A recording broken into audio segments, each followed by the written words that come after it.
Tour garden से मीनाल का रास्ता कुछ 15 से 17 मिनट्स का था। दिमाग में बस यही था कि हम टाइम पर पहुंच पाएंगे। क्लिनिक पहुंचे तो यहाँ सब उल्टा पुल्टा। वहाँ जेरी को डायग्नोस करते ही हमें एक डिक्लेरेशन पेपर दिया गया और सर्जरी प्रोसीड करने से पहले उस पर साइन करने को कहा। अब इस पेपर का क्या मतलब था, तो आसान शब्दों में बताऊं तो एक डिक्लेरेशन फॉर्म होता है जिसमें डॉग को एनेस्थीसिया से टेम्परेरी स्लीप या अनकॉन्शियस करके सर्जरी के लिए रेडी करना था और ओनर इसकी फुल रिस्पॉन्सिबिलिटी लेता है, सेम जैसा हम ह्यूमंस के साथ किसी सर्जरी के टाइम होता है। थोड़ी देर में जेरी को उसका पहला एनेस्थीसिया का शॉट दिया गया, जिसके बाद भी जेरी वहाँ से निकलकर भागने का एक मौका देख रही थी, पर हमने गेट्स क्लोज कर दिए। पहला एनेस्थीसिया शॉट से वॉमिट हुआ, पर उसके बाद भी जेरी अभी भी होश में थी, जिसके बाद डॉक्टर ने उसे एक और शॉट दिया। अब ऑलमोस्ट रात के 12 बज चुके हैं और जेरी अब धीरे धीरे अनकॉन्शियस हो रही थी। थोड़ी देर बाद हमने उसे बेड पर लेटाया और डॉक्टर ने उसके स्टमक एरिया से हेयर रिमूव किया। अब जेरी कम्प्लीटली अनकॉन्शियस है और मैं उसे अपनी गोद में लेकर फर्स्ट फ्लोर पे ऑपरेशन रूम में गया, बेड पर लेटाया और इसी के साथ वहाँ पर डॉक्टर भी अपनी सारी प्रिपरेशंस कर रहे थे। फिर थोड़ी देर बाद डॉक्टर ने मुझे बाहर जाके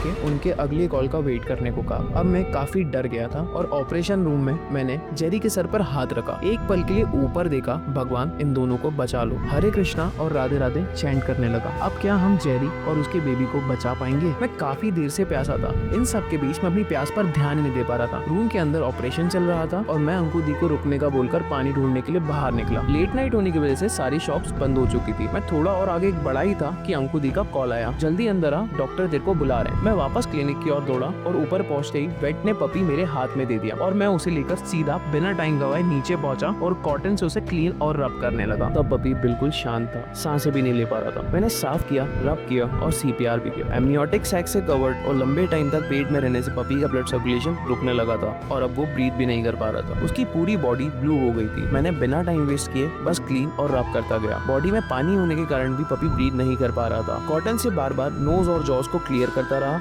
अगेन रबिंग और सीपीआर देता रहा। और ऐसा पहली बार था जब मैंने चैम्प को कहा, चैम्प तू लड़, तू जीतेगा, हरे कृष्णा राधे राधे चैंट करने लगा। लगातार 30 मिनट तक रबिंग और सारी चीजों के बाद मुझे चैम्प की बॉडी में थोड़ी सी रेडनेस दिखाई देना शुरू हुई, जिसका मतलब था ब्लड सर्कुलेशन अब वापस रिएक्टिव हो रहा है और पपी भी फुली रिकवर हो सकता है। लगातार रबिंग से उसकी बॉडी में हीट बढ़ने लगी थी। तभी मैंने अंकु दी को कार की हीटर को 30 डिग्रीज पर ऑन करने को कहा। ऐसा करना काफी काम करा और 5 मिनट बाद मैं उसे रब करते हुए कार में ले गया। दोस्तों, that was the toughest day of my life. 15-20 minutes की रबिंग के बाद पपी ने फाइनली अपनी पहली आवाज निकाली और वहीं मैंने अपना सारा कॉन्फिडेंस रिगेन किया और रब करता गया। ये रात, ये जंग और इतनी मेहनत मुझे जिंदगी भर याद रहने वाली है। 30 डिग्रीज में मैं खुद भी स्वेट करने लगा था, पर हार नहीं मानी और थोड़ी देर की और रबिंग में पपी पूरी तरह रिकवर कर गया और फिर उसने जोर से चिल्ला दिया। दोस्तों, वो सुकून की आवाज़ थी। चैम्प ने चिल्लाया और हम सब खुशी से रो पड़े। मैंने उसको अंकु दी को दिया और जेरी के पास दौड़ा। तब तक जेरी की सर्जरी हो चुकी थी। जैसे ही जेरी आवाज़ दी, उसने आंखें खोली, मुझे देखा और सर उठा दिया। जिसके बाद मैं फिर से जेरी को अपनी गोद में नीचे लाया और सीधा कार में बिठाया और अब बारी थी वहाँ के बिलिंग्स और पोस्ट सर्जरी केयर के बारे में जानने की। डिलीवरी के बाद नेक्स्ट 10 डेज पपीज़ के लिए काफ़ी क्रूशियल होते हैं, तो उन्होंने हमें अच्छे से गाइड किया और बिल था करीबन 15,000 प्लस मेडिसिन का। But that doctor was so humble when that we asked for the discount even at the night emergency, he saw our faces and gave us a hefty discount। और वहाँ से निकलते ही अंकु जी ने सबसे पहले अपनी मम्मा को कॉल कर इन्फॉर्म किया और हम भी अपने घर के लिए निकल पड़े। घर पहुंचते ही देखा आंटी गेट पर ही हमारा इंतजार कर रही है और क्यों ना करेंगे। भले ही जेरी एक स्पॉइल्ड चाइल्ड थी, पर बिगड़ी भी तो प्यार से ही थी और इतना प्यार एक माँ के अलावा और कोई कर सकता है भला। जेरी और चैम्प को देख आंटी बहुत खुश थी, मानो उनको उनका जीवन मिल गया हो। फिर हमने जेरी पर सर्जरी के टाइम आए ब्लड स्टेन और पूरी बॉडी को अच्छे से क्लीन किया और छोटा बेबी अभी तक एक बार भी फीड नहीं किया था, तो उसको फीड कराना भी सिखाया। क्लीन होने के बाद आंटी ने उसको अपने बेड पर लेटाया और अपनी ब्लैंकेट उसको उड़ाकर रात भर अपने साथ सुलाया। और अब तक सुबह के 4 बज चुके हैं और अब मैं भी चैन की सांस लेके अपने घर के लिए निकल पड़ा हूँ।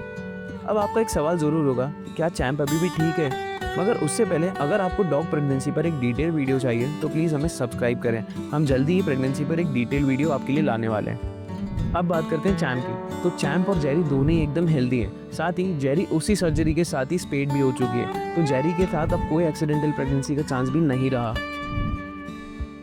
और आपको ये भी बता दें कि अंकु दी और उनकी फैमिली ने इस पपी का नाम भी चैंपियन ही रखा है, यानी कि चैम्प। ऐसे ही रियल लाइफ स्टोरीज के लिए one mission dogs by Ayush को फॉलो और सब्सक्राइब करना ना भूलें। Thank you.